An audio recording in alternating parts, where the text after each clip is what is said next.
The old house on Maple Hill had been abandoned for years, its paint chipped, roof sagging, and porch creaking like it carried the weight of forgotten memories. When Michael Turner, a single father and night shift janitor at the local high school, bought it, people thought he'd lost his mind. But to Michael, it wasn't just an old house. It was a chance to give his 7-year-old daughter Emma the stable home she'd never had. After losing his wife in a car accident 2 years earlier, Michael had spent every day trying to fill the silence she left behind. "Daddy, will we really live here?" Emma asked as they stood before the peeling blue door. Michael smiled, brushing dust off her cheek. "We'll make it ours, sweetheart. Just you wait." Inside, the air smelled of rust and rain.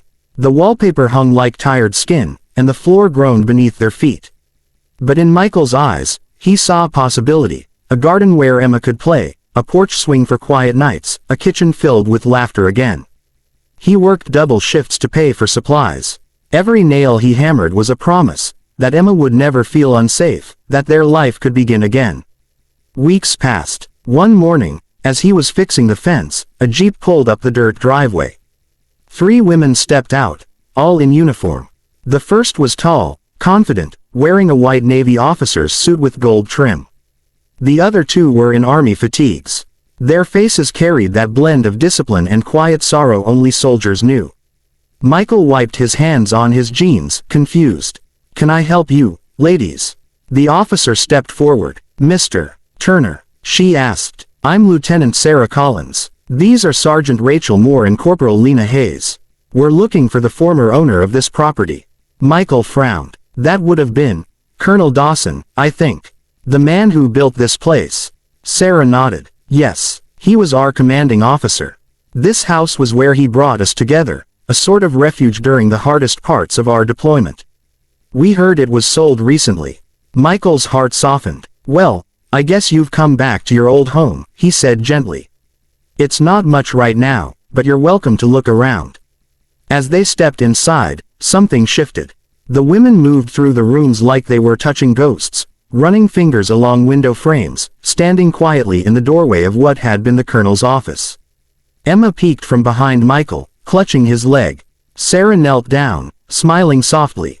"Hey there, sweetheart, what's your name?" "Emma," she whispered. "That's a beautiful name," Sarah said.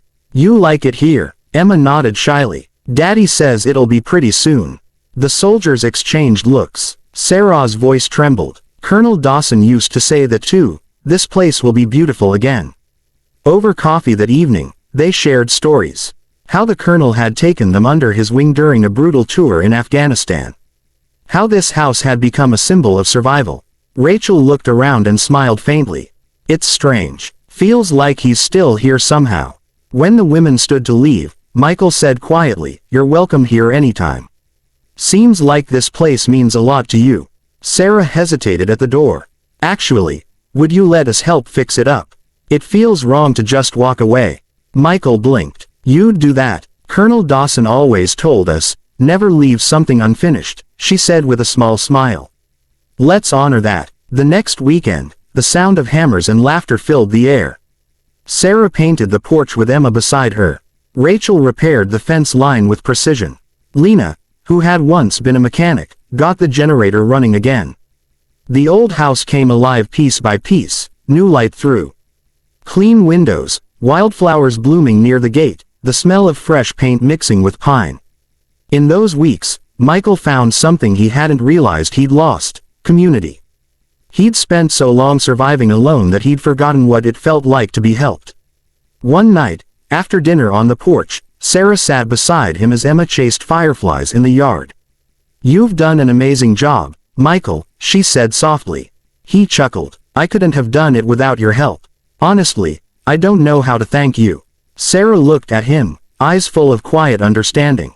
"You already have. You gave us back a piece of him, and a place to heal." He turned toward her, surprised to see a tear on her cheek. "When Dawson died," she continued, "we promised we'd come back here one day. We just didn't expect this. A new family, a new story." Michael reached for her hand gently. "Maybe that's what this place was meant for, new beginnings." By fall, the house was unrecognizable. The porch gleamed white, a new roof shimmered in the sun, and wind chimes danced in the breeze.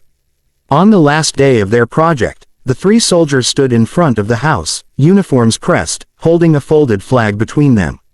Sarah handed it to Michael. "For you," she said. "Colonel Dawson would have wanted this home to belong to someone who fought his own battles and never gave up." Michael swallowed hard. "I don't deserve this." Rachel smiled. "You earned it the day you decided to rebuild, not just the house, but your life." As they saluted, Emma ran forward and hugged Sarah around the waist. "Will you come back?" she asked. Sarah knelt down, hugging her back tightly. "Always. You've got 3 soldiers watching over you now." Months later, the house on Maple Hill stood proud, a white flag of resilience against the storms. Michael often sat on the porch at dusk, watching Emma play, the sound of her laughter echoing across the fields. And sometimes, on quiet evenings, 3 women in uniform would pull up that dirt driveway again, not as soldiers this time, but as family. The house that once held memories of war now held peace. And for the first time since losing his wife, Michael finally felt at home.